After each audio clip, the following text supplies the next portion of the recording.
বিসমিল্লাহির রহমানির রহিম। সুপ্রিয় দর্শক, দেখুন কত সুন্দর দেখা যাচ্ছে আমাদের সেই ধানের ক্ষেত। আমাদের কৃষকেরা প্রচুর কষ্ট করে এত সুন্দর ধান ফলাচ্ছে, আর যেটা আপনাদের না দেখালে নয়। আর আমরা এখন চলে যাচ্ছি সরাসরি আইব ভাইয়ের কাছে। আইব ভাই ধানে সার মারতেছে, আপনারা সঙ্গে থাকবেন।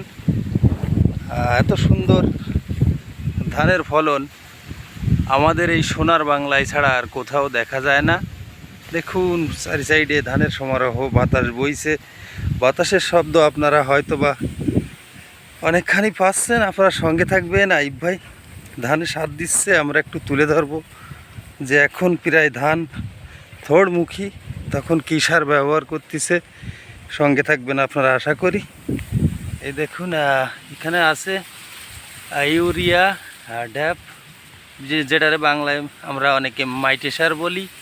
আর পাশাপাশি আর আছে হয়তো আর একটা কী সার আছে, আমরা শুনবো আইব ভাইয়ের কাছে। সেই পর্যন্ত আপনারা আমাদের চ্যানেলের সঙ্গে থাকবেন।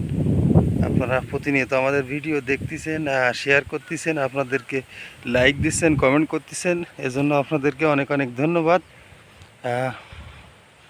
সঙ্গে থাকুন। আসসালামু আলাইকুম আইব ভাই। ভাই ভালো আছেন? ইনশাল্লাহ আছি, আপনাকে দুয়াই। হ্যাঁ ইনশাল্লাহ ভালো আছি ভাই। আপনি আজকের ধানের তো থোড়মুখী না প্রায়, এই শেষ সার মারতেছেন? কি কি সার মিক্স করে দিচ্ছেন এই শেষ মুহূর্তে? ফসফেট, পটাশ আর ইউরিয়া না? তা এই ধান কি ফুলে ভরে যাবে মাসখানিকের ভিতরে? আশা করা যায় না? এটা কি বুলাক বলে? আমন না? ফার্স্ট বুলাকের পরে যে আমন হয়, তাই তো? এ কাঠাপতি কেমন ফলটা হয় ধান? 1 মণ, 1.5 মণ। 1.5 মণ, 1 মণ, তাই তো? মানে 1.5 মণের মতো হয় নাকি? হয় না? হ্যাঁ, বেশি ভালো হলেই হয় অনেক সময়। এটা কি ধান লাগাইছেন? এটা হচ্ছে BR10। BR10, তাই তো? দর্শক, আইবার সাথে কথা বলতেছিলাম। মাশাল্লাহ ফলন খুব ভালোই হয়েছে। কতটুকু জায়গায় লাগাইছেন এবছর? 25 কাঠা। 25 কাঠা, মানে 1 বিঘে 5 কাঠা, তাই তো? সুপ্রিয় দর্শক, আমরা আইবার সাথে কথা বলছিলাম। BR কত বললেন জানো? 10। BR10 জাতের ধান লাগাইছে। মাশাল্লাহ ফলনটাও খুব ভালো হয়েছে 2025 সালে। আমরা দোয়া করি আইব ভাইয়ের জন্য যেন সুন্দরভাবে ধানগুলো ঘরে তুলতে পারে।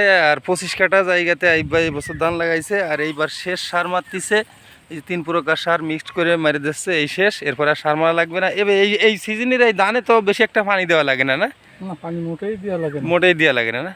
আল্লাহর রহমতে বৃষ্টি হওয়ার পরে।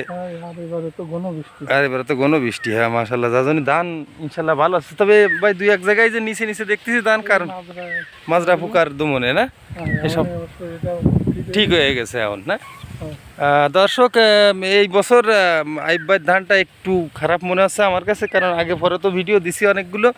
তা হঠাৎ করে মাজরা পোকার মানে আক্রমণে ধানগুলো একটু উল্টোপাল্টা হয়ে গেছিলো।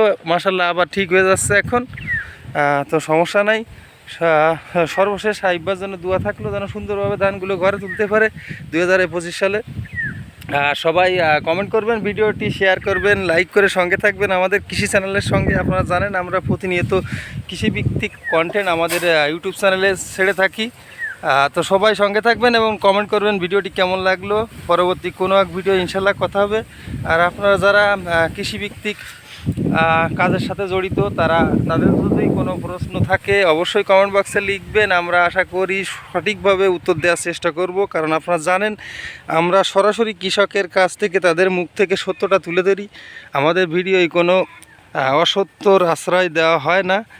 সেজন্য আপনাদের জন্য অনেক অনেক দোয়া থাকলো। আপনারা যারা কৃষক আছেন, আপনারাও যদি অনেকেই চান যে কৃষিভিত্তিক কন্টেন্টে আপনাদের ভিডিও তুলে ধরি, তারা অবশ্যই আমাদের সঙ্গে যোগাযোগ করবেন, কমেন্ট করবেন। আশা করি আমরা আপনাদের কাছে পৌঁছায় যাব। তো সবাই ভালো থাকবেন, সবার কমেন্টের আশায় থাকলাম। আজকের মতো বিদায় নিচ্ছি। আল্লাহ হাফেজ।